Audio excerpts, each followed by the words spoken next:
Muy buenos días a todos los aquí presentes, estudiantes, profesores que han organizado, pero de una manera particular, obviamente, damos la bienvenida y el saludo especial al chef Jorge Fernández Prendes, que nos visita desde México.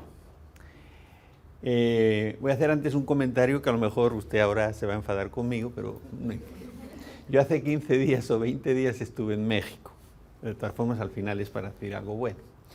Y en México, en general, hay una cocina muy buena. Yo estuve en Puebla, entonces la comida poblana con guacamole y todo eso, bueno, digo que a lo mejor había problema porque yo vi entre los mexicanos cierta disputa de una región contra otra, en el buen sentido. Pero para decir que viniendo un chef de alto prestigio, de Morelia, del Instituto Culinario de Morelia, de Michoacán, pues es un representante importante de lo que quería decir con ese comentario que hice previamente, de la alta comida mexicana, de la rica y buena y rica y sabrosa comida mexicana. Así que bienvenido. Bienvenido y agradecido. Porque no solamente es cuestión de decir vamos a saborear platos o platillos mexicanos, sino que va, como hacen las escuelas de gastronomía, a enseñar. Y junto con la enseñanza de una gastronomía particular, en este caso la michoacana, los que participan de ese aprendizaje empiezan a conocer y a dominar estilos, técnicas, si se puede hablar de técnicas en gastronomía, pero esa buena forma de hacer comida, de ir creciendo y convirtiéndose, a lo mejor es la aspiración de todos los estudiantes que están acá soñando, los jóvenes siempre soñamos y luego al final se consigue ser ese chef de reconocido prestigio, incluso también a nivel internacional. Así que un agradecimiento, chef Jorge Fernández, una felicitación a la profesora Fifita, la directora de la escuela, junto con la decana Guimara Tuñón y el director de la Escuela de Logística, que como parte de la misma facultad viene a acompañar y apoyar por lo que otras escuelas hermanas de la misma facultad hacen. Y no sé si es falta de modestia, pero bueno, en un ámbito y en una actividad gastronómica, indicar lo que hace apenas unas horas, porque no hace ni siquiera un día, me comenta que a las 11 de la noche lo anunciaron, un estudiante nuestro ganó un concurso importante de gastronomía que se dio acá y que incluso como reconocimiento y como premio va a tener una pasantía de 4 meses en Francia, si no entendí mal. Reinaldo se llama el estudiante. Reinaldo Rodríguez. Así que bueno, en un contexto como el que estamos haciendo, decir esta noticia tan agradable, pues para los jóvenes estudiantes y amantes de la gastronomía y también para la universidad, pues creo que es bueno. Así que gracias, chef, gracias y felicitaciones a la facultad y a la directora de la escuela y sobre todo, está mirando la profesora Argénida, con el apoyo de la Universidad Intergeneracional de la USMA, que está apoyando y también ha tenido mucho que ver en la realización de este evento. Entonces, les auguro a ustedes, los estudiantes, que es para quien está hecho esta actividad, les auguro éxito y sobre todo les auguro mucho aprendizaje precisamente para esos sueños que sin duda todos ustedes tienen en la mente. Felicidades y muchas gracias. Ya para terminar esta primera parte introductoria de la inauguración y saludos protocolares, quiero presentarles a nuestro invitado. Él es el señor Jorge Fernández Prendes. En realidad nació en la ciudad de La Habana, Cuba, aunque vive en México. Tiene un amplio currículum, solamente vamos a leer los aspectos más destacados. Es chef de cocina internacional, licenciado en artes culinarias, chef asesor consultor, graduado en procesos biológicos. Cuenta también con un posgrado en cultivo de tejidos por la Universidad de La Habana. Jefe de calidad docente de la licenciatura en artes culinarias en el Colegio Culinario de Morelia. Y es chef también propietario de Las Cajitas, un negocio local de cocina cubana ubicado en Morelia. Le agradecemos que nos dé este saludo. Adelante, chef. Gracias. Y bueno, les voy a hablar un poquito primero de la escuela, ¿no? Es una escuela pequeña, de hecho el 28, justo estábamos celebrando los 19 años de creación de la universidad, antes de ser, ya tener el REBOE, que es como se llama en Morelia, bueno, en México, el permiso para poder tener poder funcionar como carrera universitaria. Ya se impartían clases de cocina. La escuela fue fundada por el chef Joaquín Bonilla Calderón. Él llega a Morelia y comienza esto. Yo me incorporo hace 16 años a la escuela y ahí he permanecido porque siempre antes daba clase, entonces siempre me ha gustado compartir un poquito las experiencias y siempre he hecho la profesión, bueno, de maestro junto con el desempeño en la cocina. Y la universidad solo tiene gastronomía, solo tiene licenciatura en artes culinarias chef, es la única carrera. Entonces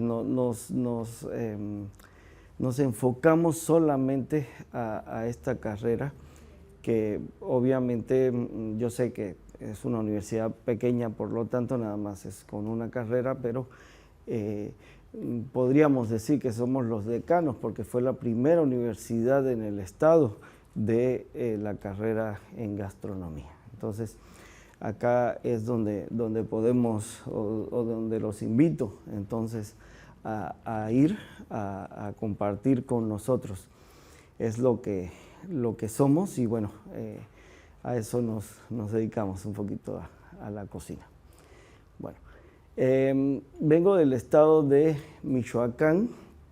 Acá en el estado es un estado muy cultural y muy patrimonial. No por gusto nos llaman el alma de México.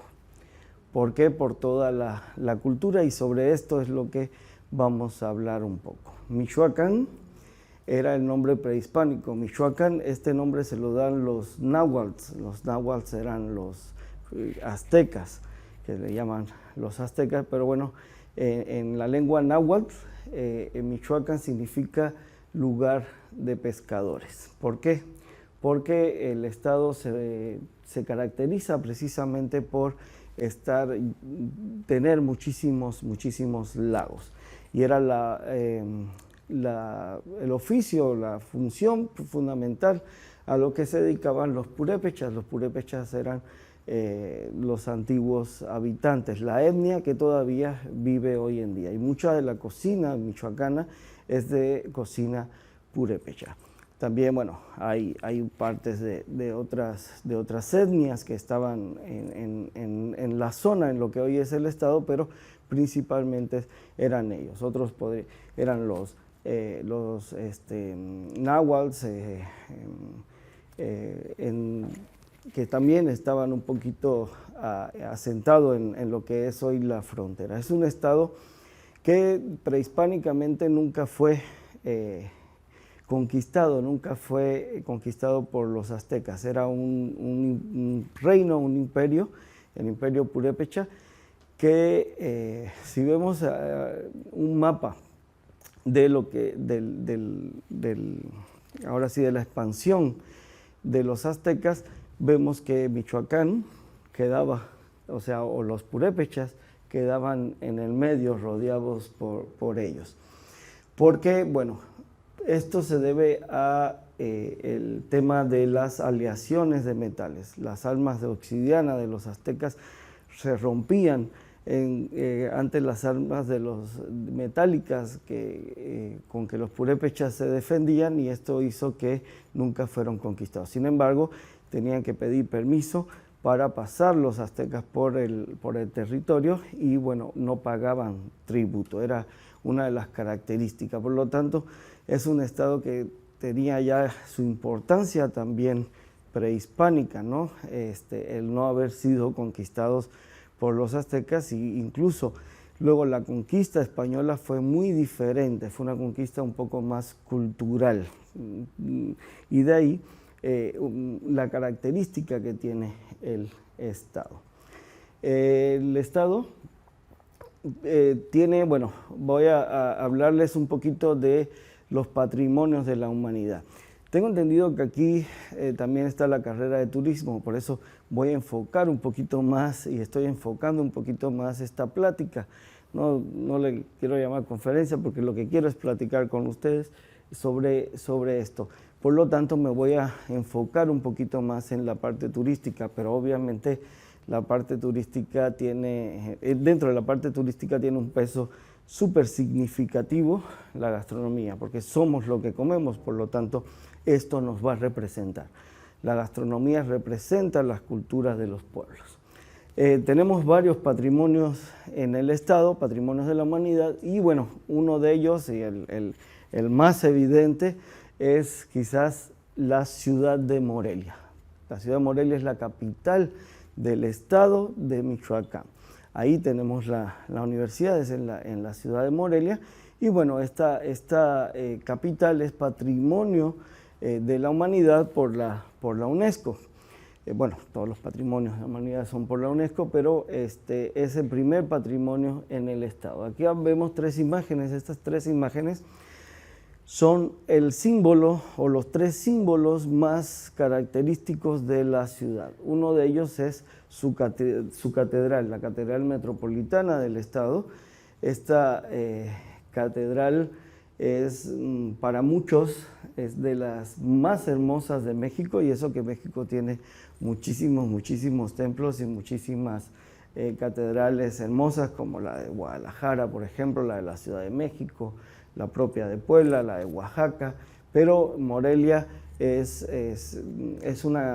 un edificio realmente magnífico. Estamos hablando de 66.7 metros de altura en sus torres, y bueno, llena de historia. Tiene el segundo órgano más grande del país. Por lo tanto, bueno, en Morelia, que también es una ciudad de muchos festivales, de mucha cultura, tiene el Festival de Órgano en México. También tenemos Festival de Cine de Morelia, también muy famoso a nivel, digamos, internacional, porque es un festival internacional, porque en la ciudad nacen los cines Cinépolis. No sé si acá en Panamá haya Cinépolis, sí hay, porque están extendidos entre todo el mundo. A nivel internacional es uno de los grandes cines. Bueno, Cinépolis es algo que ustedes tienen de Morelia, por ejemplo.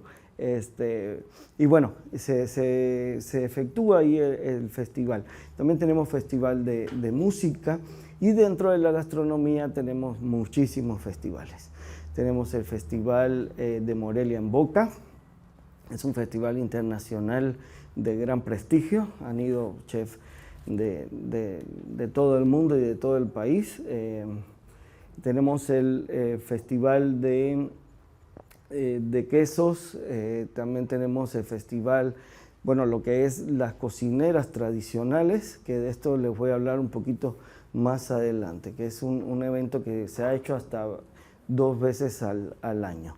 Y esto lo tenemos o lo guardamos como un tesoro, el tema de las cocineras tradicionales, porque son ellas que a través de sus acervos, a través de esta transmisión de la cultura culinaria, ha trascendido hasta nuestros días, y eso hizo que, de hecho, en Michoacán, la cocina sea patrimonio intangible de la humanidad. La cocina michoacana es el único estado donde reza la nomenclatura de patrimonio como tal de la cocina mexicana.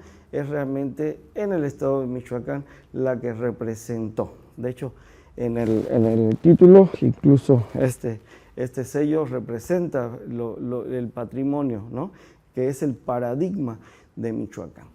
Bueno, otro de los símbolos importantes es el acueducto de Morelia, son 256 arcos que llevaban el agua hacia la ciudad. La ciudad antiguamente, bueno, era la antigua Valladolid durante la colonia. Posteriormente le cambian el nombre a Morelia en honor a José María Morelos y Pavón, que bueno, héroe de la independencia de México, nacido en la ciudad, y bueno, por eso toma el nombre, o se le cambia el nombre. Y por último, bueno, la fuente conocida como la Fuente de las Tarascas. Esta fuente, bueno, representa, son tres mujeres indias con el torso descubierto, y cada una de ellas representa las capitales que tuvo el estado. La primera capital fue Tzintzuntzan, significa lugar de colibríes. Ahí estaban unas ruinas, de hecho todavía están las ruinas, era el epicentro del imperio purépecha. Estas ruinas se llaman yácatas. Yácata significa piedra sobre piedra, y tienen formas circulares, son pirámides un poco atípicas o construcciones atípicas prehispánicas. Y bueno, ahí fue la primera capital. Luego se mudan a Pátzcuaro, ¿sí? El lugar donde el cielo toca la tierra, y posteriormente ya se mudan a un valle que se llamaba Valle Guandacareo, que bueno, significa cerro de dos vertientes. Aquí es donde se funda entonces la ciudad de Valladolid. Entonces es la tercera capital. Entonces, bueno, tenemos patrimonio, es la ciudad de la cantera rosa. Si vemos, bueno, los tonos a lo mejor no se ven bien, pero son tonos rosas en las edificaciones. Era esta piedra que se trabajaba a cara y canto, por eso se llamaba cantera.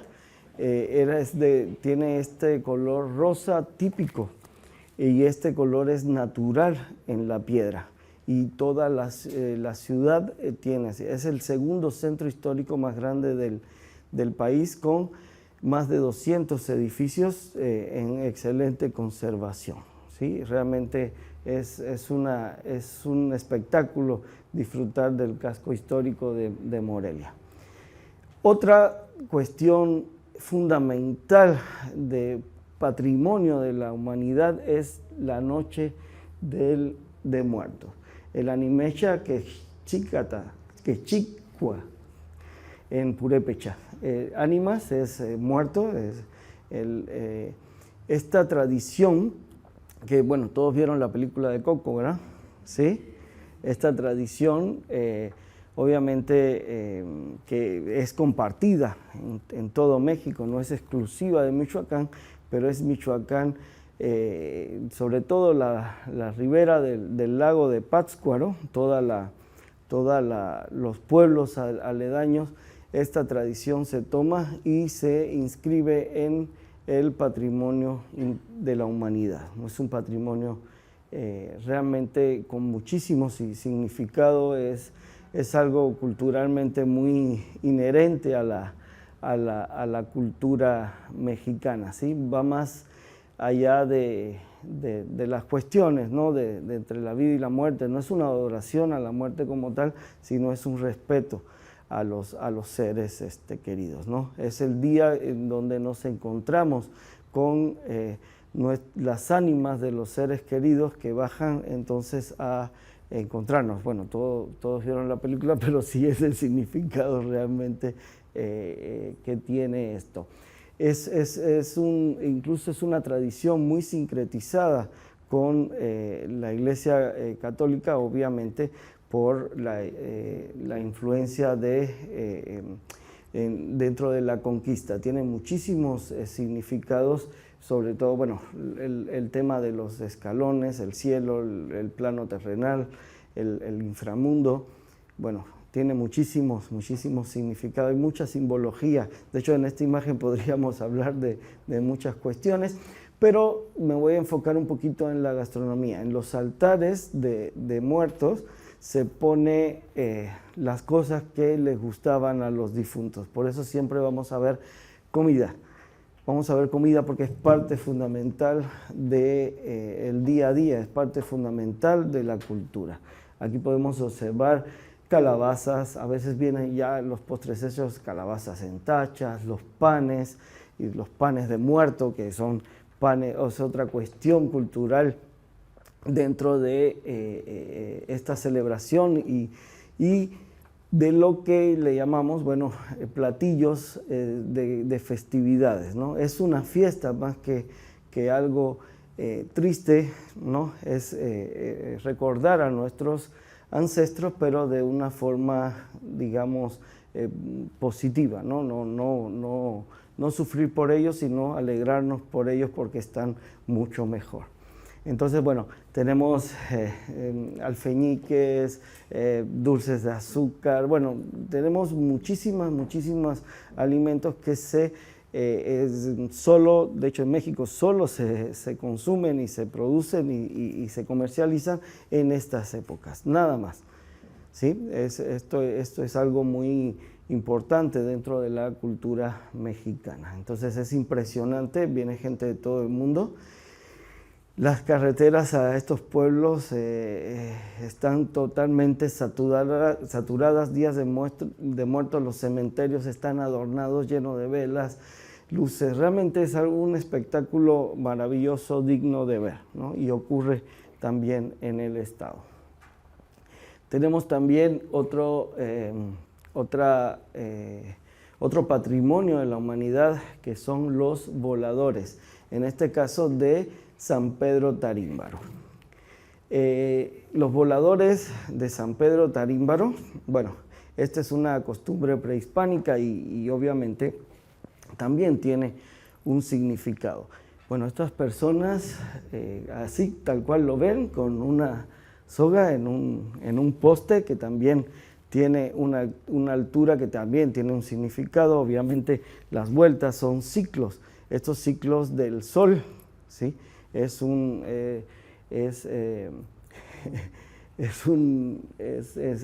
lo que representa, tal cual. Solo se amarran en un pie y empiezan a dar vueltas.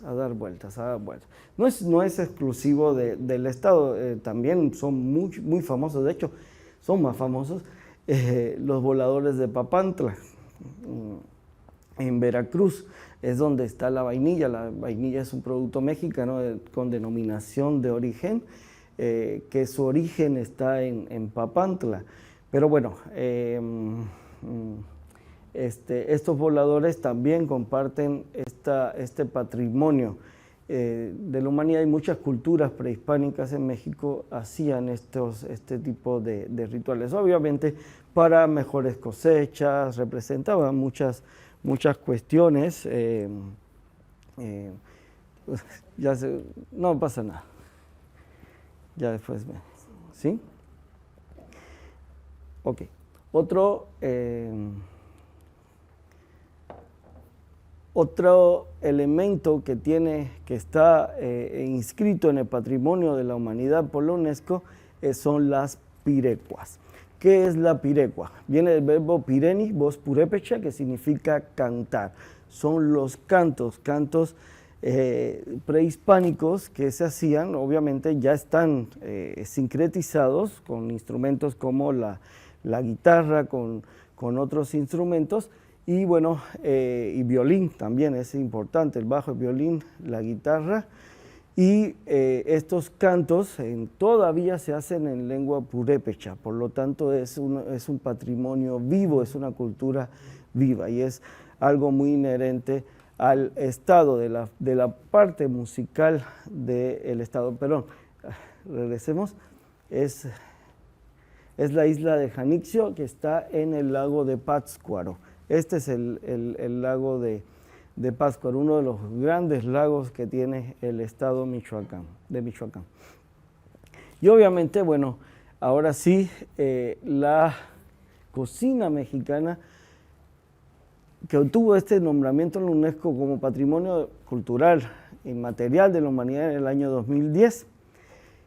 Textualmente, si consultamos cómo fue inscrito, vamos a ver claramente la alusión que dice: la cocina tradicional mexicana. Ahí engloba a toda la cocina tradicional mexicana, cultura comunitaria, ancestral y viva.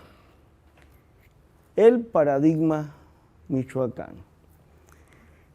Aquí esta es la alusión al que el Estado de Michoacán es quien representa, quien lleva en Sudáfrica en el año 2003 para que le otorguen este nombramiento por parte de la UNESCO fue la cocina michoacana. Esto no quita que la cocina mexicana sea tradicional de por sí, que sea comunitaria, ancestral y que esté viva. Hablaba el rector de la cocina poblana, también es un estado de una riqueza invaluable en su cocina, como también lo es la cocina oaxaqueña, la cocina yucateca, ¿sí? Junto con la cocina michoacana, digamos que son de los estados más representativos. Pero es que la cocina mexicana vas de un pueblo al otro que queda a 5 minutos y ya cambia completamente. O sea, es una cosa impresionante. Hay tanto de dónde escarbar y tanto de dónde que hacer una investigación incluso es cansado, porque dices, es que aquí, y no nos peleamos, de hecho, mucho como otros países, es que esto es de aquí, esto es de allá, hay cosas que compartimos y entendemos que en cada casa, cada hogar va a cambiar, ¿sí? Una vez que pasa esto en la cocina, esto va pasando de generación en generación, ya se hace tradicional, ¿sí? Pero cuando se hace comunitaria es que ese platillo que fue generacional en la casa, que fue tradicional y fue pasando de generación en generación, ¿qué va a pasar con ese platillo? Se divulga. Y al consumirlo muchas personas y al todavía estar vivo, entonces entrará en el patrimonio de la humanidad. Todo platillo que cumpla estas características entonces está representando a la cocina mexicana. A veces decimos, es que en mi casa se hacía así, y bueno, pero ese platillo ahí muere en una familia, ahí queda. ¿Sí? Algún día se va a extinguir, lo podemos rescatar y lo podemos dar a conocer, pero la cocina mexicana tiene esta característica que es vivo, o sea, vas a la calle y todavía en las fiestas, o sea, el pan de muerto es una tradición que ahí está. Tenemos variantes de pan de muerto en muchísimos estados, unos en formas de animales, otros en forma de cruz, otros en formas de redonda, simbolizando que Dios es infinito, los huesos de los muertos, bueno, el agua de azahar, ese sabor a quizás que nos dé en algunos, evocando el olor incluso de algunos cementerios, etcétera. Todo esto conjugado nos va a dar entonces una cultura viva, porque todavía lo podemos encontrar. Entonces es comunitaria porque todos podemos acceder y todos hacemos uso de estas tradiciones aún. Por eso es que le dan le otorgan el nombramiento ante la UNESCO como Patrimonio Intangible de la Humanidad. Fueron las cocineras, o sea, fueron con sus metates, con sus molcajetes, con todos los utensilios prehispánicos que todavía se usan en los pueblos, que todavía está vivo. En vez de licuadora utilizan este tipo de utensilios para poder hacer las comidas. De hecho, este es un molcajete, es hecho de piedra volcánica tallada y la mano del molcajete. Así se hacen las salsas todavía en la actualidad de muchas localidades, ¿no? Entonces, es por esto que podemos tener entonces esta nomenclatura que solo hasta el momento 4 cocinas están inscritas en el patrimonio de la humanidad, ¿sí? La cocina japonesa, la comida francesa y la mediterránea, y en América la cocina mexicana. Y es Michoacán el alma para este otorgamiento. Aquí es donde se funda. Por eso estamos al menos allá nosotros estamos tan involucrados en este sentido y en esta parte de la UNESCO. Algunos platillos representativos, ¿sí?, de la cocina michoacana. Bueno, los ates morelianos que vamos a degustar el lunes.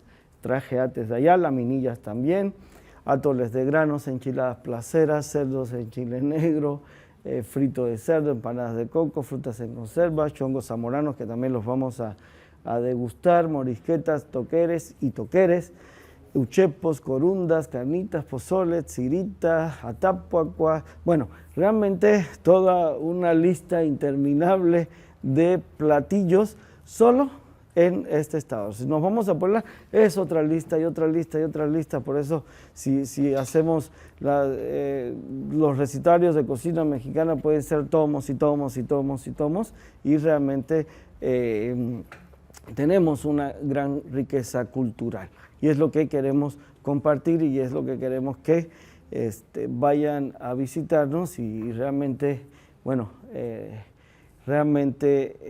puedan degustar cada uno de estos. Podría explicarles cada uno, pero sí tiene muchísima historia, tiene muchísimo, no sé qué tiempo tengan, pues yo podría hablar 1000 años, pero realmente tiene muchísima cultura y obviamente tiene toda la tradición, ¿no?, que va haciendo tan rica esta gastronomía.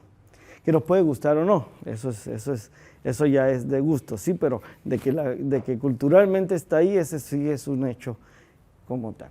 También tenemos productos registrados, sí, con la denominación de origen, el DO en Michoacán, ¿no? El Consejo Regulador que obviamente otorga esta protección, porque las denominaciones de origen más que nada son protecciones para la marca y protecciones, bueno, la marca, varias marcas en el producto. De hecho, uno de los órganos que interviene es la protección de marca como tal, pero al producto como tal, para que no existan falsificaciones, para que no existan este tipo de cuestión y que lo que estemos consumiendo tenga entonces o se apegue a todo el reglamento que tiene una denominación de origen. Entonces en Michoacán tenemos dos grandes productos con denominación de origen.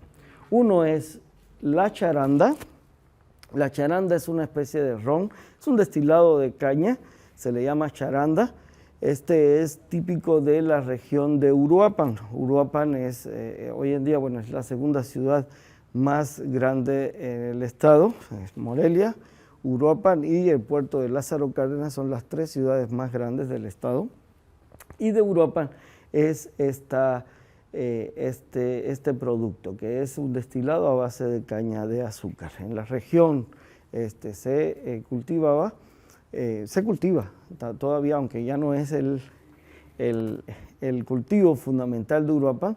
De Uruapan son los mejores aguacates del mundo, que tiene también indicación geográfica de origen, que es otra protección que se le da, y es el mayor productor y exportador de aguacates en el mundo. O sea, todo el Super Bowl, ahora que fue el Super Bowl, eran barcos y barcos de aguacate, porque en Estados Unidos la moda es comer el guacamole en el Super Bowl, y bueno, todo ese aguacate se exporta de Uruapan y regiones aledañas, ¿sí? Incluso por ahí los aguacateros, ahí sí, no, mi aguacate es mejor, no sé. Pero bueno, todo el epicentro sí está, sobre todo las mayores empacadoras están en Uruapan. ¿Qué se hace este producto? Y el otro producto, que de hecho es más conocido, empecé por el menos conocido, pero es más regional, es el mezcal. El mezcal en Michoacán, bueno, el mezcal está compartido. La denominación de origen en México del mezcal no es de un solo estado, está compartido.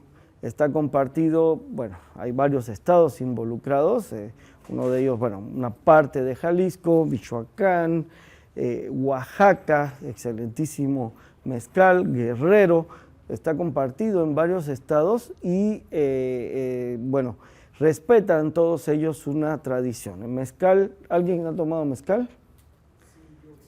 ¿Sí? Y bueno, y los que vayan el lunes también van a probar el mezcal, porque traje mezcal y dice todos, sí, ahí sí ya se animaron. Dice, hay un dicho que dice, para todo mal, mezcal, para todo bien, también, y si no hay remedio, 1,5 litros. ¿Sí? Entonces es para cualquier cuestión que tengamos, mezcal. El mezcal es un destilado hecho del agave. El agave, bueno, es muy parecido, o es, digamos, el proceso al tequila, que es otra, de hecho, es la primera bebida en México en obtener denominación de origen, es el tequila, pero el tequila Jalisco. El mezcal, al contrario del tequila, es obviamente compartido.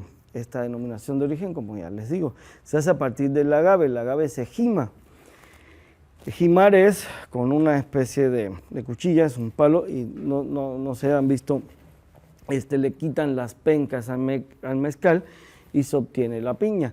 De las pencas también se hacen otras cosas para la cocina. Las pencas las puedes usar para hacer el pip, para hacer las barbacoas, cubrir la carne y meterlas al horno. Eso le da sabor y obviamente guarda los jugos y eso. También se hace el michote. Michote es una hojita que está dentro de la hoja, se saca y con eso haces envolturas. Era el papillot del empapelado prehispánico, se hacía con michote, con esta hoja.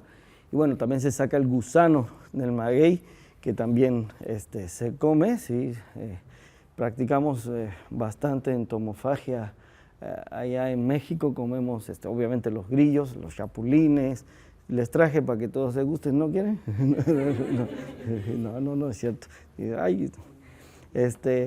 Sí fue un choque cultural también como extranjero, ay, se comen esto, bueno, pues sí, ya como escorpiones, como hormigas, como larvas de moscas, la hormiga chicatana, no, el gusano de maguey, los chapulines que son los grillos, pues es buenísimo, lleno de proteínas, sin grasas trans, sin grasas malas, o sea, son proteínas concentradas, realmente podríamos analizarlo como el alimento del futuro, hay en demasías, se pueden criar, se reproducen rápido, tiene muchísimas ventajas.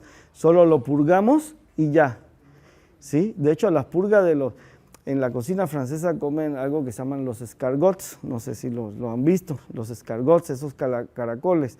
Fue Antoine Carême que les daba hierbitas aromáticas para que comieran, excretaran y obviamente todo el tracto se limpiaba, entonces ya sabe mejor. Bueno, este tipo de cuestiones también se les hace a estos insectos, ¿no? Hay varias partes de purgarlo, es una purga que le hacemos para que estén más sanos, pero es como limpiar, es viscerar un animal, ¿no? Estamos librándolo de esto, pero bueno, alguna vez sí también comí, o sea, ahí gimando, me dijo el vecino, mire, pero aquí está el gusano, ¿cómo? Y yo, bueno, ni modo, ahí me sentí pumba, pero bueno, literal, ¿no? Hakuna Matata, que ya viene ya. Bueno, entonces aquí se gima esta piña, le llaman la piña del agave, y luego se ahuma, se ponen en hornos, luego se prensa, ¿sí? Y sacamos, le llaman mosto, ¿no? Por la similitud del mosto del vino, obviamente el pisón se aplasta, por medio mecánico y luego ese líquido se fermenta para poder obtener alcohol, si no, no hubiese alcohol. Tenemos que tener la fermentación y luego fermentado ese mosto de la piña de agave lo vamos entonces a destilar. Lo tradicional son alambiques de cobre, como como lo crearon tal cual los árabes, ¿no? Estos alambiques y se hacen la destilación. Generalmente a veces se hace hasta doble destilación y tenemos una concentración de un 70 y tantos % de alcohol, podemos llegar, que está permitido en lo que es el mezcal, ¿sí? Es bastante fuerte. Luego existen lo que se llaman las cremas de mezcal, y los licores de mezcal y los mezcales ya saborizados. También traigo uno de tamarindo para la degustación. Bueno, estos son los dos grandes productos que tienen denominación de origen en el estado, ¿sí? Y bueno, los voy a decir que alcohólicos, pues sí, pues sí. Tenemos también, sí. Hay ingredientes que podemos encontrar en los platos repetidos, o sea, algo que sea muy tradicional y se use en diferentes platillos de Maíz. gastronomía.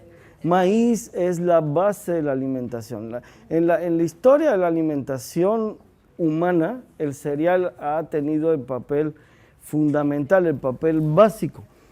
Si vemos las grandes culturas, todos son culturas de cereales. ¿Por qué? Porque nos da energía, sobre todo en la época. No, ahora ya estamos sedentarios, ¿verdad? Y esa energía la convertimos en grasa y eso. Pero bueno, obviamente el cereal era una fuente de energía, sigue siendo una fuente de energía muy importante. Decimos las culturas orientales, ¿no?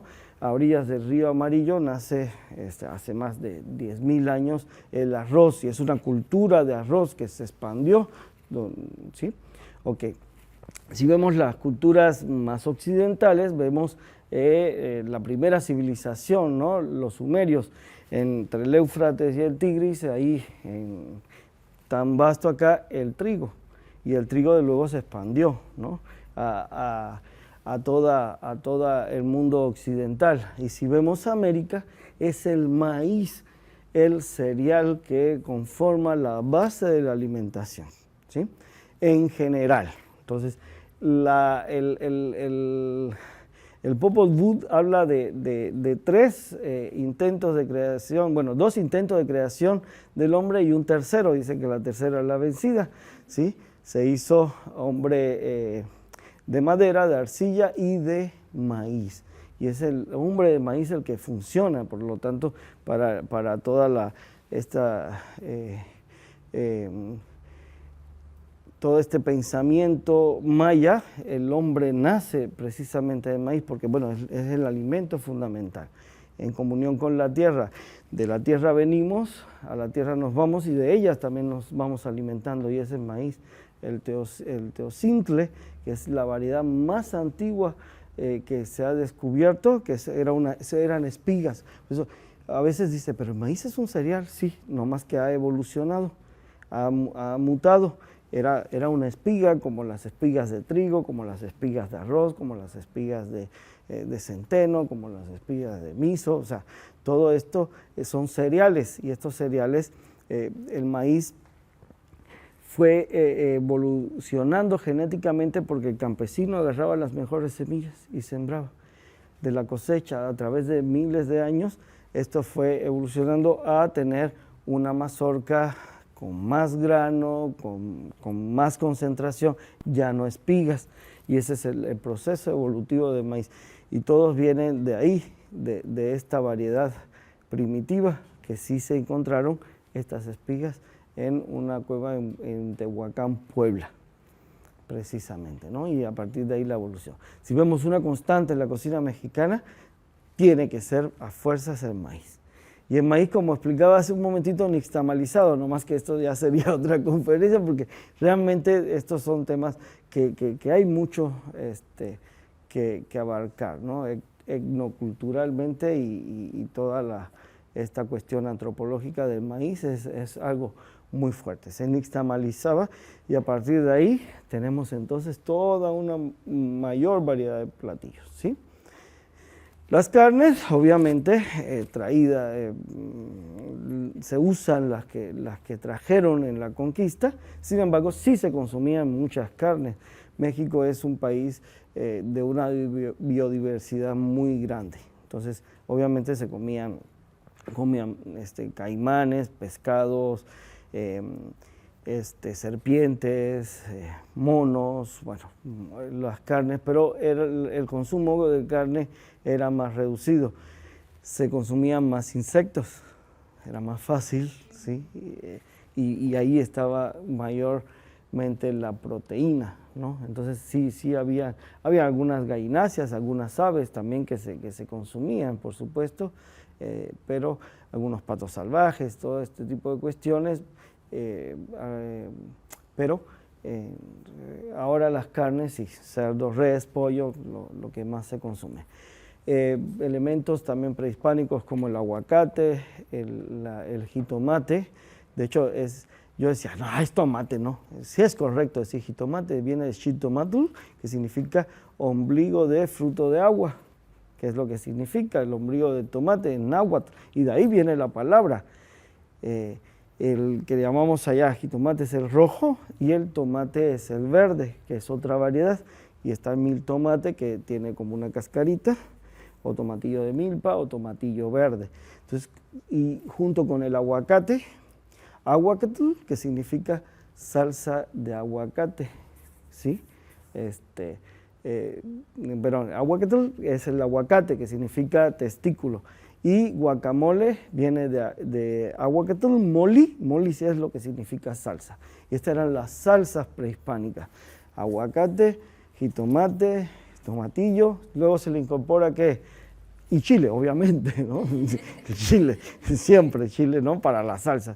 Actualmente es que se le pone, bueno, un poco de ajo y cebolla, cilantro. Bueno, estas sí ya vienen de Europa, pero aquí vemos la fusión, ¿no? Entonces, generalmente podemos hacer clasificaciones de las salsas mexicanas sencillitas, depende del color, de salsa roja, salsa verde, con jitomate o tomate, ¿sí? Cruda, hervida o asada. En el comalí, el comal, es como una plancha, ahí se asaban estos elementos y se molía, ¿no? En el metate o en el molcajete o en el metate, ¿sí? Y podía ser hervida, bueno, hervíamos en barro, ¿sí? Y esa salsa se molía también, moli, salsa. Y por último, en cruda, tenemos los elementos, el chile crudo, el jitomate, la cebolla y todo, mueles y ya tienes otra salsa. Entonces, ahí hablamos de también ingredientes que están presentes en todos. Pero podría hablar de muchos más que están más presentes, pero si me preguntas, el hilo conductor en la cocina mexicana, la base, el maíz. ¿Sí? ¿Otra pregunta?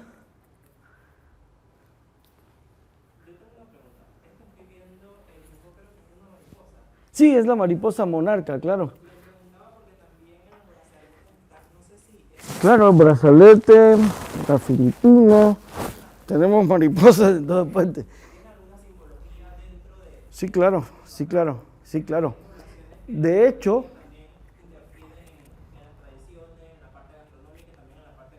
claro, es un símbolo, es una de las fundamentales especies migratorias. Se llama mariposa monarca, que también es patrimonio de la humanidad, ¿sí? Es patrimonio en la parte ecológica. ¿Por qué? Porque hace una migración de México a Canadá todos los años. La mariposa va volando, claro, se va reproduciendo, no es la misma la que llega, pero va volando de Canadá a México. Cuando Canadá empieza a hacer frío, de los bosques canadienses se va ¿a dónde? A los bosques en México. ¿En dónde? En Michoacán. Hay una zona del Estado de México que también llega a la mariposa monarca, pero es en la parte fronteriza entre los dos estados. Sin embargo, esta es una cuestión y turística muy, muy importante. Bueno, hay varios puntos donde puedes visitar. Vas a lo que es en Angangueo, que es un pueblo mágico, luego les voy a hablar de los pueblos mágicos, de la simbología y los colores. Ahí tomas y ya vas caminando unos kilómetros, ¿sí? Y vas a ver la mariposa. Es un espectáculo impresionante. Así como lo ves, es tapizado todo. Árboles, cuando hace frío se ponen en los árboles como racimo, en los pinos, ¿sí? son bosques de piníferas y bueno, ahí es donde llegan esta mariposa, ahí es donde llega esta migración y obviamente de ahí para Canadá de regreso. Entonces es una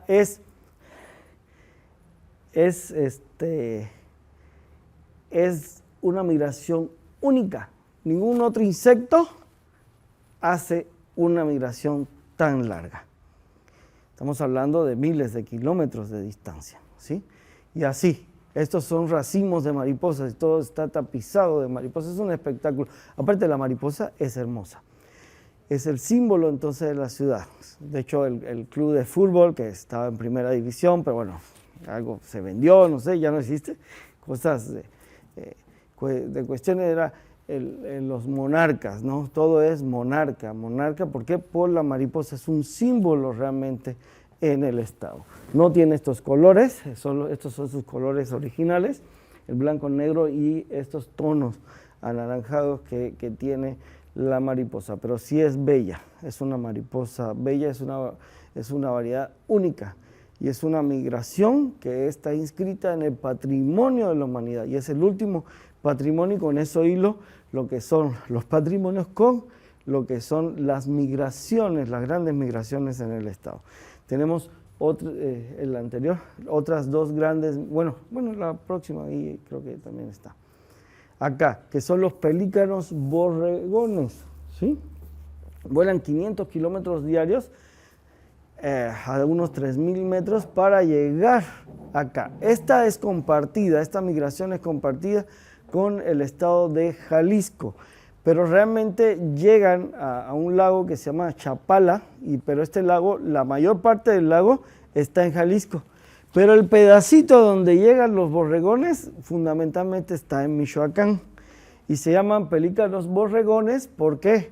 Por el plumaje que recuerda a los borregos, es de ahí que tiene este nombre, el pelícano borregón. Es otra especie migratoria muy importante y la última se da en las costas michoacanas, a unos 300 kilómetros de la capital, las tortugas marinas. En toda la costa de Lázaro Cárdenas es una especie protegida y es un espectáculo también, se llenan todas las playas de tortugas en el desove. De hecho, hay muchas asociaciones, ¿no?, cuidando, protegiendo la tortuga.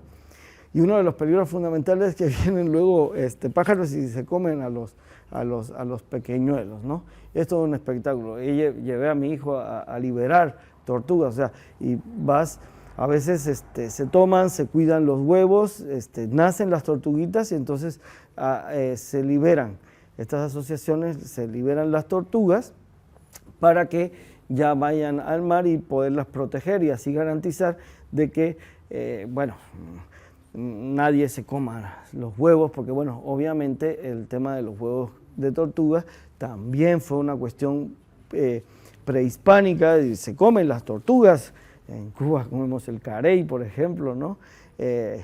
Sí, alguna vez lo cociné, bueno, no estaba en veda en aquel momento, así que no. Aquí también, el huevo de tortuga, entonces siempre, ¿no? Lo de siempre. Propiedades afrodisíacas, todos los raritos, bueno, propiedades afrodisíacas se le dan y las personas entonces consumen mucho. Que están bien, están ricos, estamos diseñados también para acá, pero podemos tener los precios de los huevos de gallina, que las criamos para eso y así no atacamos tanto a los ecosistemas, ¿no?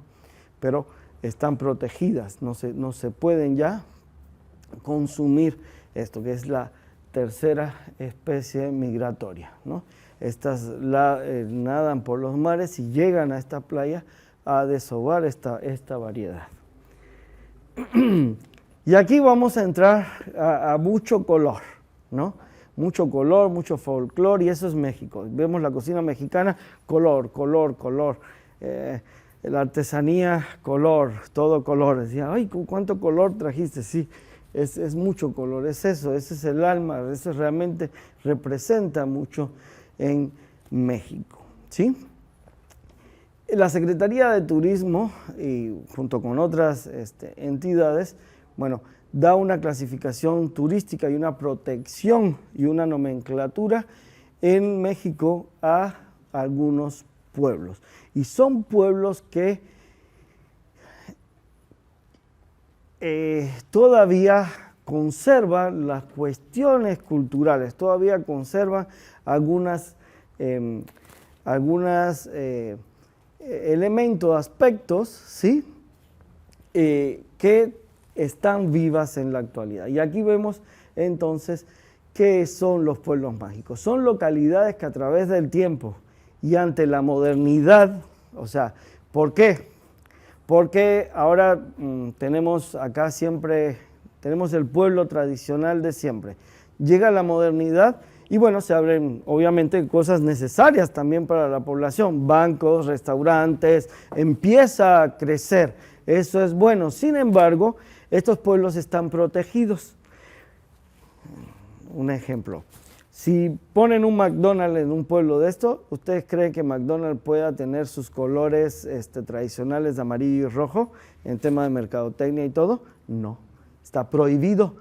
Tiene que tener rojo y blanco, que es el del pueblo, punto. Es que soy McDonald's. No lo pones aquí. ¿Lo pones o no? No. ¿Sí o no?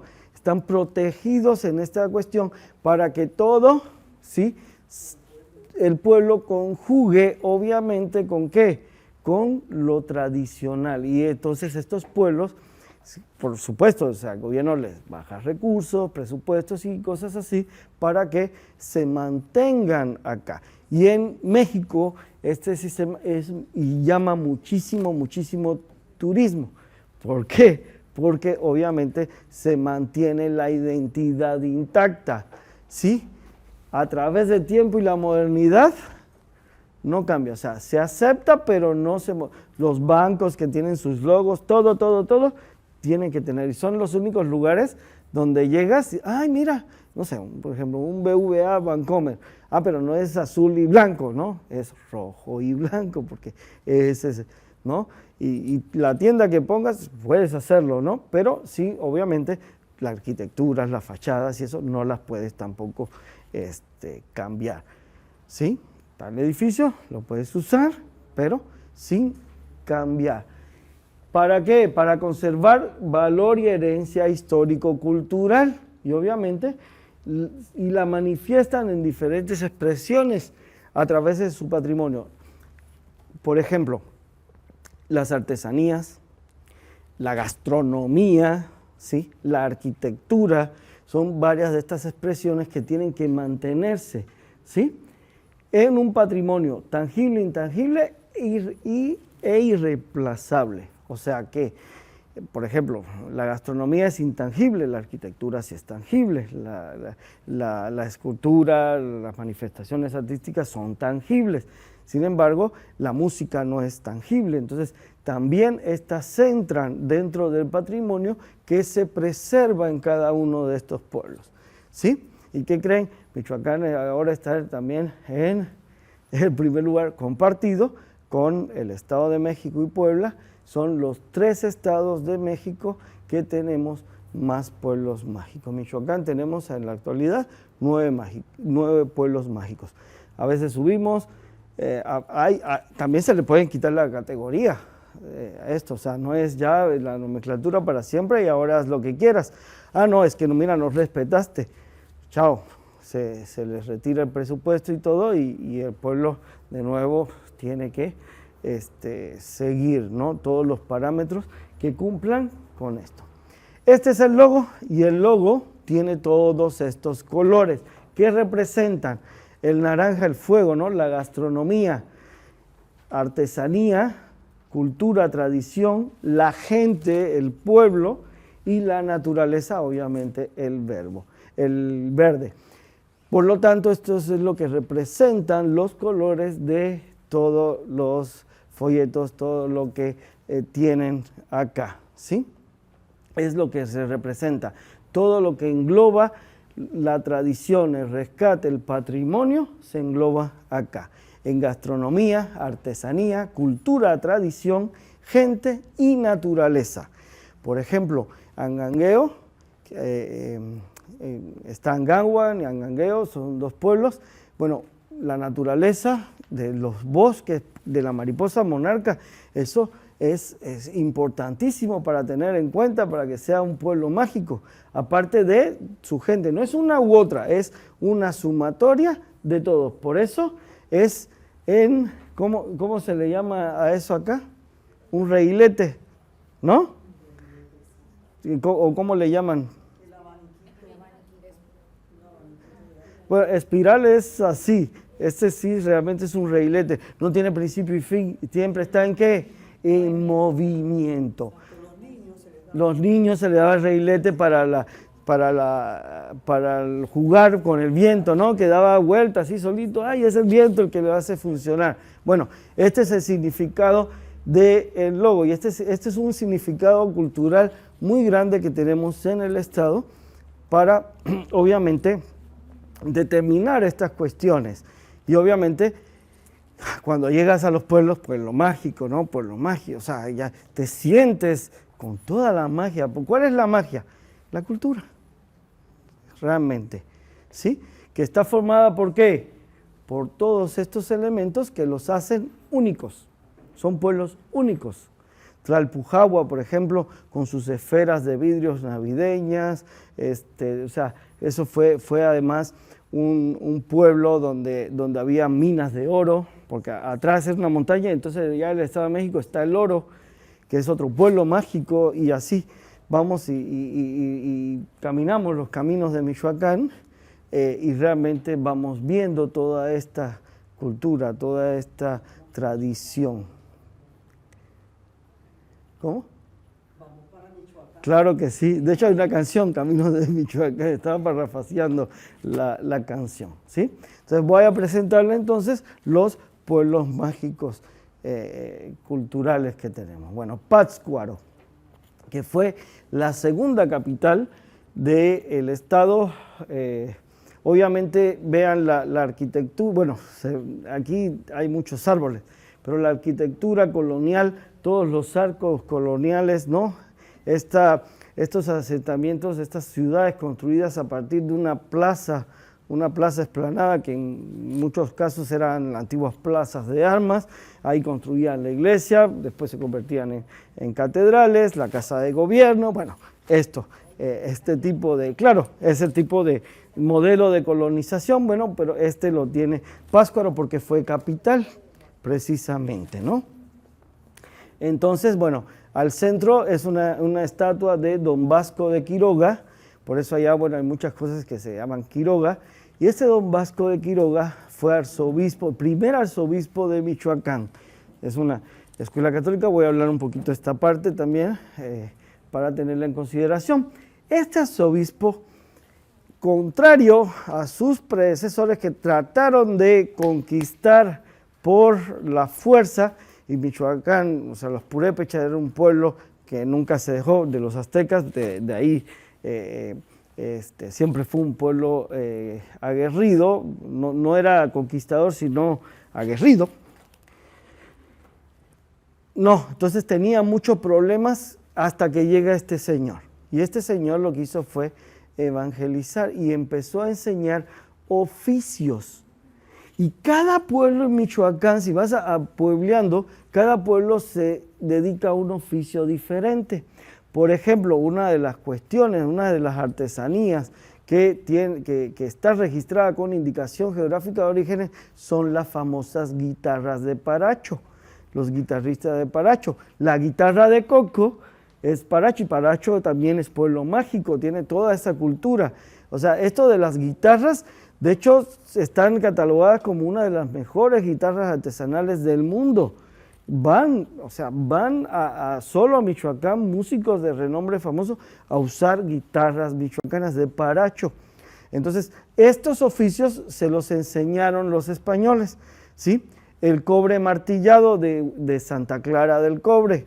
Son piezas de cobre que martillaron. Estamos 4 o 5 personas con martillos y ahí hacen jarros, yo como si yo lo hiciera, ¿verdad? Así, wow, no, un todólogo, ¿no? También hago artesanía con cobre, no, nada de eso, ¿sí? Entonces, martillando, van haciendo, y las cazuelas de cobre para las carnitas michoacanas están hechas de cobre, pero ¿qué creen? Son una sola pieza, no hay nada soldado, o sea, es una pieza que todas las formas se le da martillándolo, es una cosa increíble, es un espectáculo. Y ahí se puede ir a visitar las forjas, cómo van martillando, claro, no en frío, o sea, está caliente para que obviamente el metal se expanda. Por lo tanto, bueno, el encurtido de pieles, el trabajo en pieles, en cinturón, abrigos, cosas así, todo esto lo fueron enseñando, ¿sí? Y por lo tanto, ¿para qué? Para que los indios, ¿no?, pudieran hacer un oficio, y así se fue desarrollando el Estado. Así ocurrió la conquista. Lo podemos ver en Tzintzuntzan, que es estas son las yácatas. Estas no fueron destruidas como en la Ciudad de México, que construyeron la catedral encima de la antigua Tenochtitlan. No, la construyeron al frente, ¿sí? Incluso es la primera iglesia al aire libre. ¿Por qué? Porque los indios, bueno, venían acá a adorar a sus dioses al aire libre, no había techo. ¿Qué hizo don Vasco? Bueno, hizo la iglesia, y la primera misa en el Estado se ofició en ese lugar, y es una iglesia al aire libre. Tiene todos los elementos, todo. El Via Crucis, tiene todos los elementos, pero todo está al aire libre. ¿Sí? Pero bueno, Dios está en todas partes, ¿por qué no? Aunque bueno, aquí ya no me quiero meter algo, porque por ejemplo en México sí está prohibido casarse fuera de una iglesia. Pero bueno, pero Dios está en todas partes, ¿no?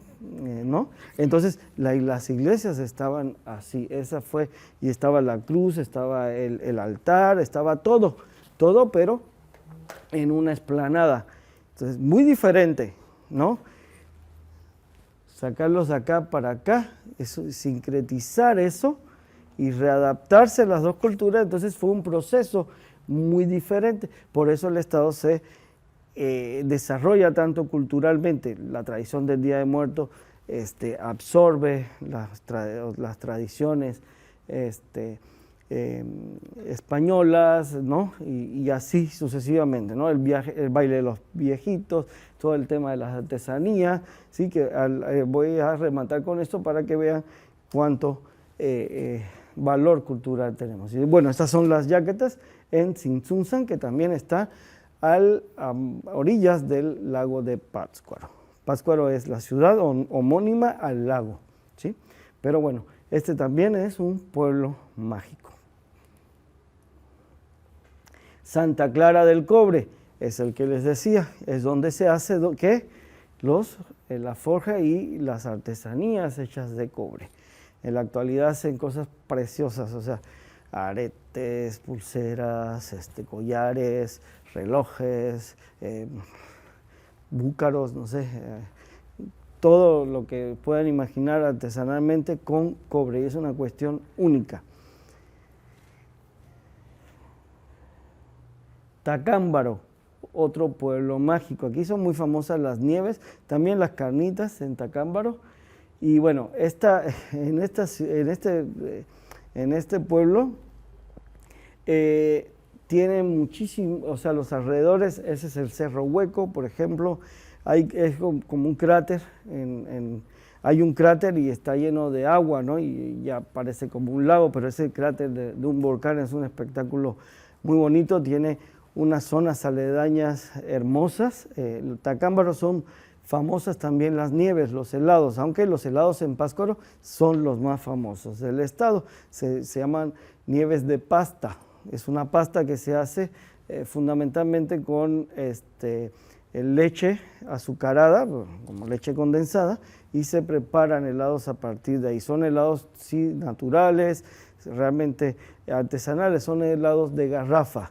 Y todavía eso se hace así en garrafa en muchas partes del estado, ¿sí? De hecho, hay se llama La Michoacana, unas paleterías que todavía también hay, obviamente, desde Michoacán, la Michoacán. Ojo, hay algunas que son falsas, pero bueno, no sé, no voy a decir, ni voy a ir para no romperles el corazón. Pues a lo mejor sí son de las verdaderas, pues. Pero ¿eh?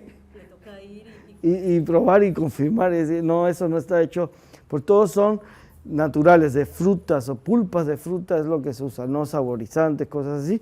Es una de las cuestiones que, digamos, identifica este tipo de paleterías, ¿sí? Cuitzeo del Porvenir, este pueblo está en otro lago, a orillas de otro lago. Este es muy, muy grande. Cuitzeo está a unos pocos kilómetros, es el lago, al entrar a Morelia, ves un lago espectacular, es una vista muy bonita, tiene una rica cocina también de pescados, de mariscos de la zona. También allá comemos algo que se llaman charales, que están más en el lado de Pátzcuaro, pero también acá se venden. Son los charales, son los pescaditos bien chiquitos. Los conocemos en Cuba parecidos como manjúa, pero son típicos de ahí. Y el pescado blanco de los lagos que están en peligro de extinción son variedades muy autóctonas. Angangueo, también pueblo mágico. Aquí es ya en estos bosques que ven arriba, en las montañas, ahí podemos visitar la mariposa monarca, ¿sí? Pero también vemos la arquitectura, ¿no?, del pueblo. Está ya la iglesia central y, bueno, todas las calles en diferentes direcciones, ¿no? Significando todos los caminos van a Dios, ¿no? Este tipo de arquitectura es lo que va a significar. Por eso el epicentro de estos pueblos es el templo, ¿no? Jiquilpan, este es otro pueblo mágico. Bueno, aquí podemos, esos árboles son camelinas, son muy digamos, comunes en estos lugares. Se llama camelina, pero también tiene el nombre de, ¿cómo? Ahorita me acuerdo el otro nombre, que a lo mejor lo conocen con ese nombre, si no conocen camelina. Tlalpujahua de Rayón, un pueblo mágico, de se los comenté, aquí es donde hacen las esferas de vidrio soplado. Es una técnica, obviamente, que viene de Europa, el vidrio, realmente cristal soplado. En Murano es la más famosa, ¿no? Está ahí en Venecia. Pero también los hay a través de Europa. Esta técnica se expande y, bueno, llega a América, y acá todavía se tiene esta cultura. También es muy bonito el tema de los alrededores, la arquitectura, y bueno, aquí sí permiten ciertos colores, están permitidos. Ahora hay otro pueblo que se llama Capula, donde ya no son todos rojo y blanco, sino ya se está usando en estos pueblos. Se vio que también en algunas épocas se utilizaron muchos de estos colores, ¿no? Y la viveza y lo mágico que puede representar el color en estos pueblos. Este es el último pueblo que se le dio la nomenclatura en el estado, que es Paracho de Verduzco, que es donde, bueno, se hacen las famosas guitarras de Paracho, ¿sí? Ellos, su oficio realmente son guitarreros como tal. Y bueno, de hablar de artesanía de Michoacán, tenemos denominación de región de origen, que están certificados más de 20. 20, esto cambia, hasta el momento 20 artesanías, entre bordados, rebozos, guaraches, que son como chancletas de cuero, ¿sí?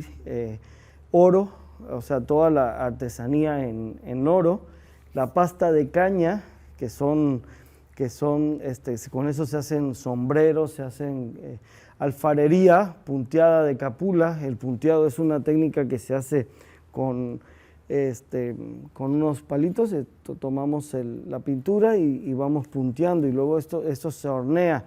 Obviamente se utiliza muchísimo esta artesanía de capula para los utensilios de cocina en toda Morelia, en toda la región, hechos de barro.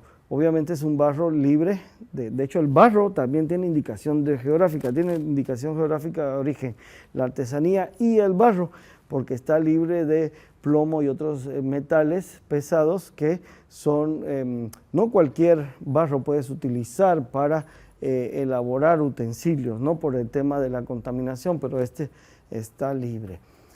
Tejido de turícuaro, rebozos, esferas de Tlalpujahua, que ya les había comentado, el cobre martillado, la guitarra de Paracho, la cantera de Morelia, esa piedra que ven, la artesanía hecha en cantera, en cara y canto de este tallado de las piedras, también tiene indicación geográfica de origen. Las catrinas, las famosísimas catrinas también de capula, estas piezas magistrales de artesanía, que es la muerte del catrín, es algo arreglado, ¿no? De hecho fue Diego Rivera el que las bautiza así, ¿no? Las bautiza como catrinas, como bien vestido, porque son esqueletos, carabelas, bien vestidos de mujeres y de hombres, ¿no? Entonces este tipo de artesanía, los bordados de Santa Cruz, Tzintzuntzan, la laca, este terminado que es excelente, textiles. Bueno, tenemos acá también una riqueza cultural en la artesanía, que es otro elemento que da realce tradicional y cultural al Estado.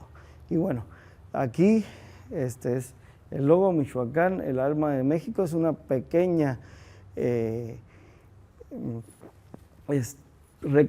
pequeño recuento de toda la riqueza cultural del Estado, y bueno, solo falta realmente vivirlo.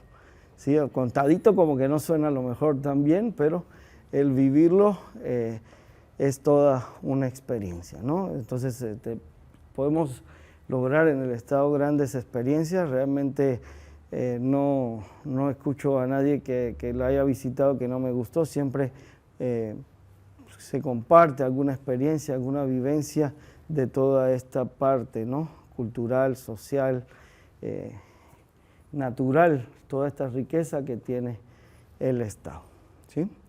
Con esto, bueno, agradezco mucho. Quisiera que me hicieran miles de preguntas, pero luego por ahí no, o todo quedó súper clarito. Quiero hacer otra pregunta. Es que cuando vi las imágenes de los pueblos mágicos, me di cuenta que la mayoría están construidas muy cercanas a la naturaleza. ¿Eso se hizo con esta intención? Bueno, en un principio toda construcción va a estar en la naturaleza, o sea, toda construcción. Naturalmente no hay lugares, a no ser que sean algunas llanuras y cosas así, que generalmente las civilizaciones no construían ahí porque pues eran lugares secos, ¿sí? ¿Dónde se instauraban las grandes civilizaciones? En donde había agua potable.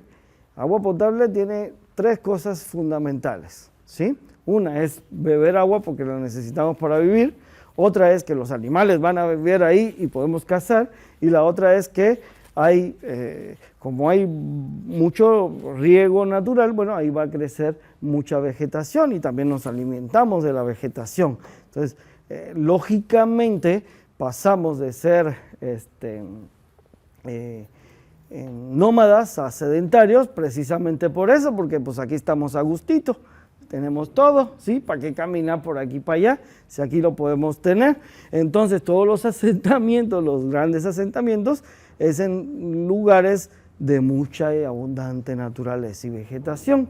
No es que los escogimos así, es que es una cuestión demográfica natural. Por lo tanto, todos estos asentamientos, todas estas fundaciones de pueblo eran en lugares donde había abundancia, ¿sí? Y al ser un país con tanta biodiversidad, obviamente, pues donde quiera que tiras algo, sale una semilla, sale un árbol, ¿no? Entonces, obviamente, por eso vamos a ver la cuestión natural rodeada, ¿sí? Principalmente en el estado donde se asentaron más, a orilla de los lagos. La pesca además, la caza de patos, el cultivo del maíz en sus orillas, pues obviamente propicia ahí entonces el asentamiento como tal. Así es. Usted mencionaba hace un rato que la comida estaba viva. Es una cultura viva. A ver, vamos a ver. Vamos a suponer, ¿no? Vamos a poner el ejemplo, me contaba la chef, que están haciendo investigaciones, buscando qué se comía, ¿no? Y vamos a suponer que descubramos que se hacía hace 600, 700 años, 500 años antes de la conquista o durante la conquista, lo que sea, un platillo, ¿no? Lo descubriste, lo identificaste. ¿Ese platillo es tradicional? No. ¿Por qué? Porque ese platillo no está vivo. Ese platillo no es parte del acervo del día a día, no es parte de la alimentación, digamos, cotidiana. Incluso no necesariamente cotidiana. Supongamos el pan de muerto, ¿no? Poner un ejemplo. Solo es para esa festividad. La rosca de Reyes solo es para Reyes, ¿no? O sea, no es algo que se coma a diario, pero está vivo, porque cada año, cíclicamente, la tradición está ahí, una y otra y otra y otra y otra vez, ¿no? Me decía la chef, un ejemplo, a lo mejor me estoy equivocado, pero un ejemplo, de que la sopa de cuero, ¿no? La sopa de cuero, ¿cómo? La sopa de carne. La sopa de... No, la que me decía la del cuero, la de la piel. Ah, la que usaban los piratas. Ajá, los piratas. La de zapato, ok. La suela de zapato. ¿Eso se consume normalmente? No. ¿Esa tradición está viva? No. ¿Sí? No, pues, a ver, pues yo digo, o sea, un poquito reflexionando, ¿no? Posiblemente, esas son teorías que habría que comprobar, se hacía con esa sopa. ¿Cómo los alimento a todos ustedes con un cuarto de pollo? Pues hago una sopa, ¿sí? Toda la cocina de posguerra, estamos hablando de ¿qué? Pues de sopa, no hay nada, pues hagamos una sopa, ¿sí? Llegó visita, echa el agua a la sopa que llegó fulano con la manada, ¿no? ¿Sí? ¿Estamos de acuerdo? Ok. Después de habernos comido la vaca, no sé qué queda? Pues ahí la piel, los huesos, ¿qué hacemos? Sopa. ¿Sí? Y la piel, como la piel del cerdo, ¿da qué? Sabor, obviamente. La puedes asar, incluso y da más sabor. Entonces, ¿por qué irnos tan lejos de que le llamaran a eso de zapato? Porque con esa piel también se hacían zapatos. Entonces lo usamos en la gastronomía. ¿Para qué? Para hervirlo y comer algo, ¿no? Porque además tiene sustancia, nos va a nutrir. ¿Pero es una tradición viva? No. ¿Está identificada? ¿Es parte del patrimonio? Sí, está identificada. Pero una cosa y en un proceso, en estas cuestiones he trabajado mucho en el Estado, en estos procesos no basta con identificarlo. Ya, no, hay que divulgarlo. Cuando digo, es que rescaté, no, tú identificaste, para hacer todo el rescate tienes que identificarlo, agarrarlo, ¿sí? Procesarlo, llevarlo a la actualidad, a la modernidad y difundirlo. Porque si no, no estás rescatando nada, lo identificaste, hiciste un descubrimiento, bravo, ¿sí? Pero ¿qué haces con eso? El rescate es todo el proceso. Y llevarlo comunalmente que esté vivo. Y ahí es donde entonces vas a tener una tradición y un patrimonio real. En Europa es que no hay suficientes datos según ellos para saber qué impacto va a tener eso en la población europea desde el punto de vista de alergias y otras cosas. ¿Cómo se maneja eso en México? Pues es que, una de las cuestiones que acabó, no solo por la gran matanza que hubo, una de las cuestiones que acabó con la población americana fue precisamente el impacto de los microorganismos, ¿sí? Acá la viruela es el gran ejemplo, ¿no? Que diezmó a las poblaciones indígenas, etc. Obviamente ellos no tenían problemas. ¿Por qué? Porque estaban acostumbrados, convivían con esas enfermedades. También seguramente hubo al revés, o sea, enfermedades de aquí también impactaron sobre ellos, o sea, no es una cuestión de anticuerpos y cosas así. Ahora bien, en México no hay ese problema, se come a diario. No conozco, al menos no conozco en lo personal, a nadie que se haya intoxicado en la ingesta de insectos. Y hay culturas, hay estados, hay poblaciones que el consumo de insectos es diario. Oaxaca, por ejemplo, es uno de los estados donde más insectos se consumen. Es una cosa impresionante, ¿sí? En cualquier restaurancito vas y ahí están tus tacos de, sí. De chapulines. Los chinchulines también se comen, pero es otra cosa. Sí, chapulines. Por ejemplo, el famoso castillo de Chapultepec, ¿han escuchado? Sí. Tepec es lugar de grillos, lugar de grillos. Por eso es el castillo de Chapultepec. De ahí viene la palabra chapulín, ¿sí? De el grillo. Esto es, que es el insecto que más se consume, pues tú vas a Oaxaca y los pides. Y los hay de chiquititos. ¿A qué saben? Saben... No, a lo que le pongas. No tienen un sabor así, como no tienen grasa. La grasa, el ácido graso es el sexto sabor descubierto. O sea, tenemos células neuroreceptoras en la lengua, por eso el tocino nos sabe tan bien, la mantequilla sabe tan rica y que cerdo, ¿para qué decir? ¿Sí? Un corte de carne con la grasita no sabe, ¿verdad? La carne, sino, ¿verdad? ¿Sí? O sea, la grasa ahí es donde tiene más sustancias sápidas. Los insectos es...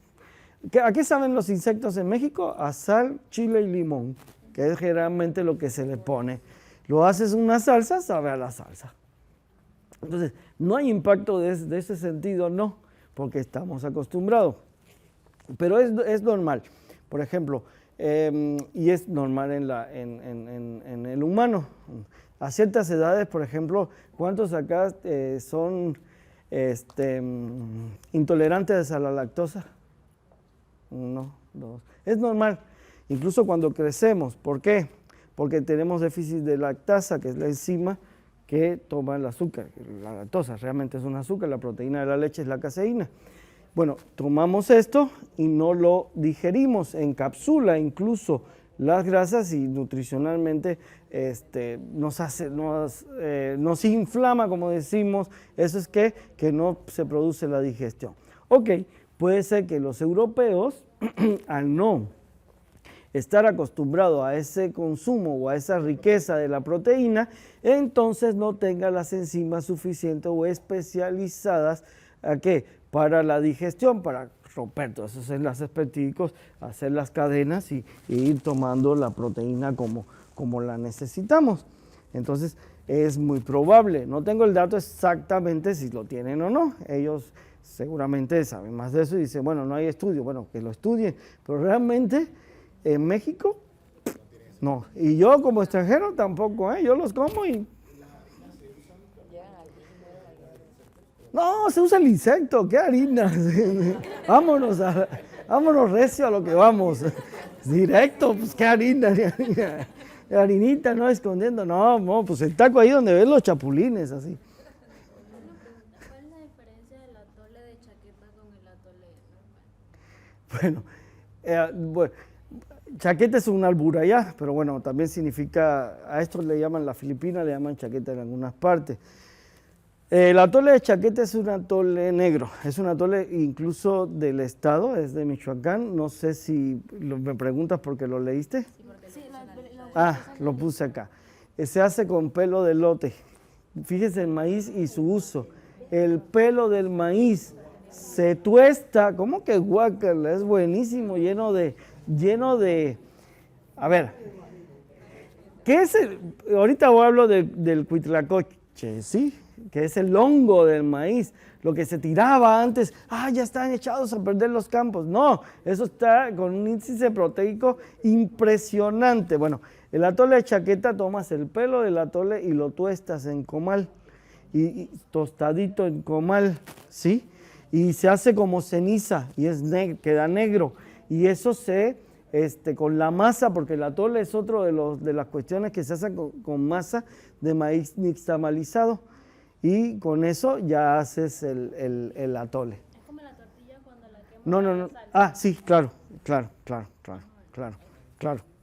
Queda negro, queda en ceniza. Y esa ceniza de pelo de elote, con eso se hace el atole de Chaqueta. Y es muy típico del estado. Sí, tiene esos tonos ahumados, claro.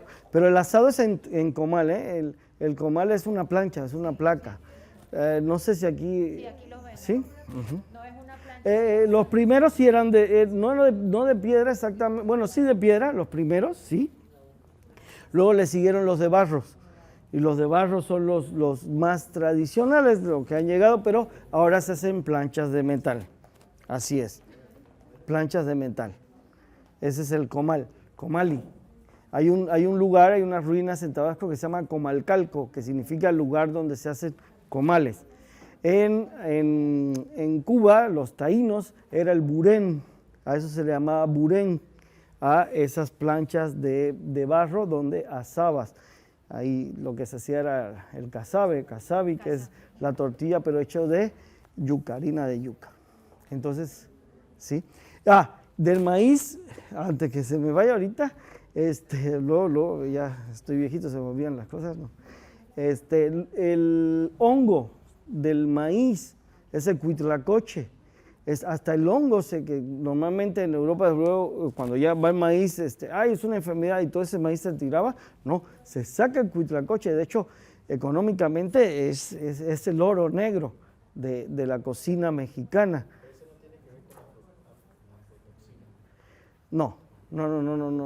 A ver, sí, pero no. Eso nada más, por eso el cuitlacoche no lo puedes comer crudo. Lo tienes que comer, cocinado, tienes que darle calor, porque sí tiene sus cuestiones con cianuro, claro. Es una defensa, sí, pero por eso tienes que guisarlo siempre. El cuitlacoche, incluso aquí me dice la chef que lo consiguen en tarros, en botes, en pomos, no sé cómo le digan. Cuitlacoche, pero tiene que estar cocinado.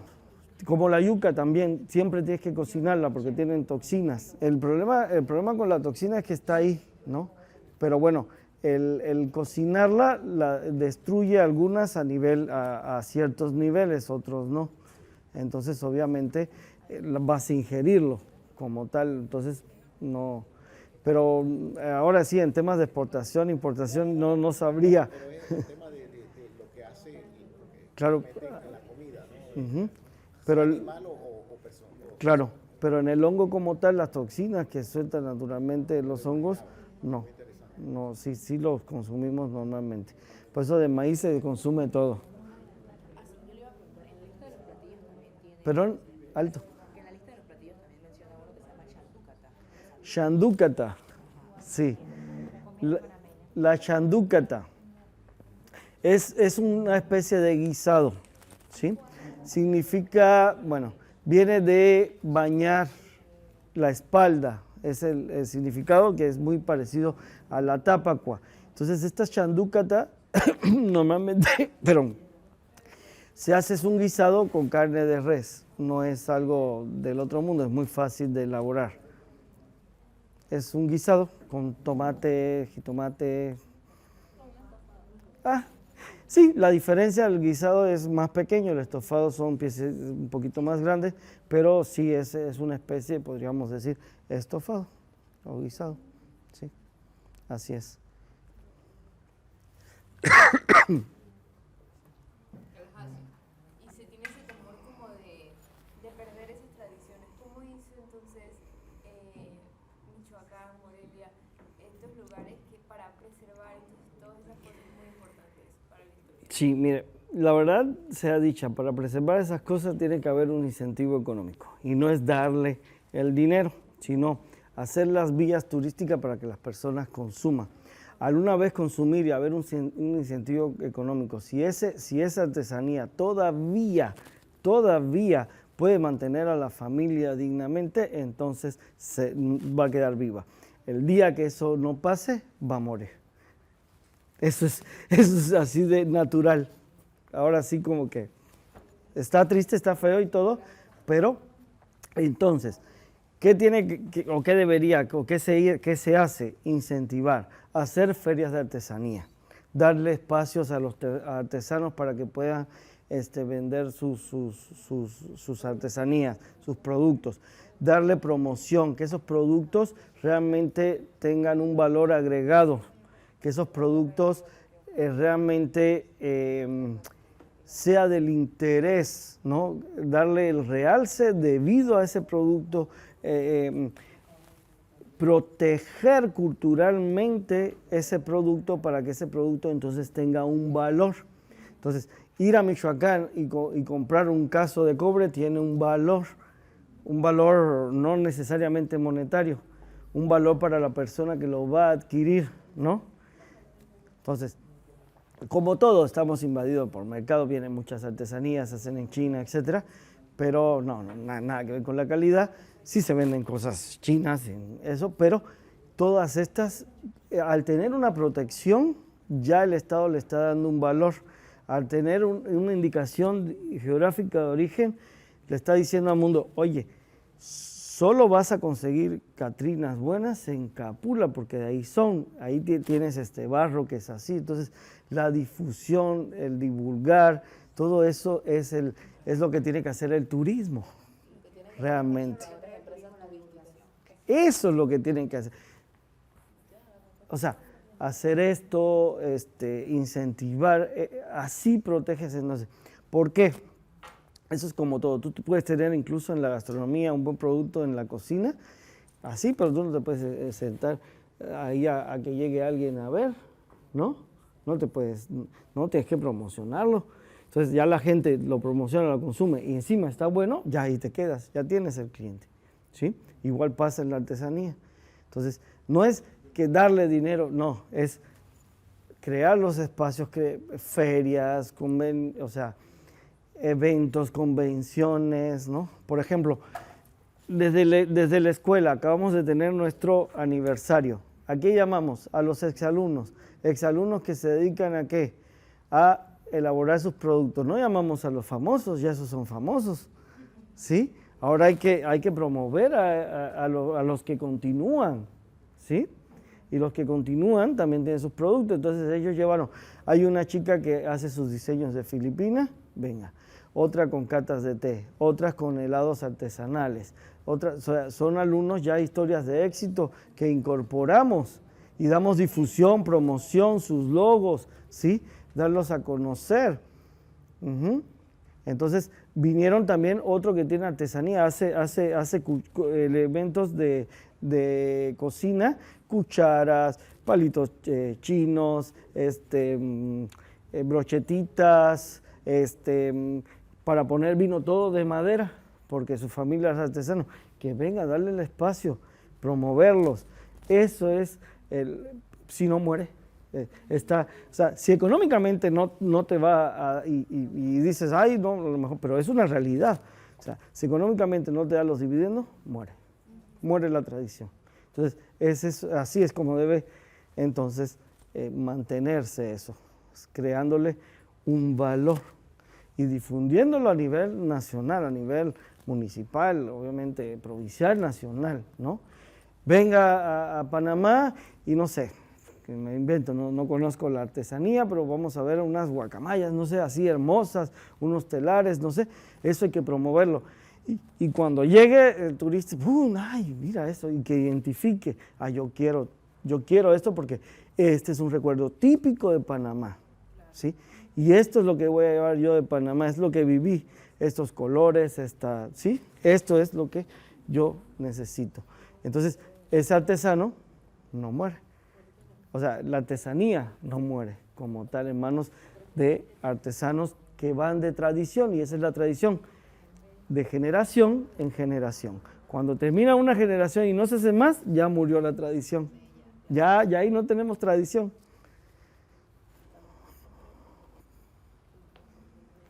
¿Alguna otra pregunta? ¿Perdón? Los tacos típicos.